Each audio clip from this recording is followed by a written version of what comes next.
Selamat pagi, kami dari tim TV. Menggunakan mobil water cannon, Polres Pali melakukan penyemprotan cairan desinfektan di sepanjang jalan protokol Pendopo Pali. Penyemprotan disinfektan ini memberikan dampak yang cukup signifikan penyebaran virus COVID-19. Pasalnya penyebaran virus corona terjadi melalui dari jalan raya atau tempat keramaian.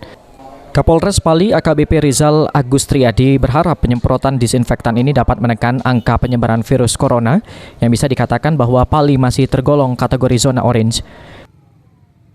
Kegiatan dari disinfektan itu kita lakukan memang serentak seluruh Polres jajaran di wilayah Polda Sumsel kaitannya dengan kegiatan vaksinasi 1 juta dan juga penyebaran virus corona semakin melonjak sehingga Polda Sumsel melakukan kegiatan bakti kesehatan istilahnya dalam rangka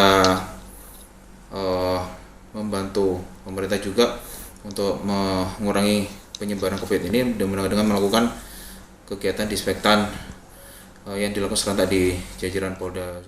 Selain penyemprotan disinfektan, Polres Pali terus akan melakukan upaya-upaya untuk memutus mata rantai penyebaran virus COVID-19 dengan melakukan pembagian masker, himbauan protokol kesehatan dan membentuk posko-posko PPKM di desa dan kelurahan Kabupaten Pali. Aji Pal TV.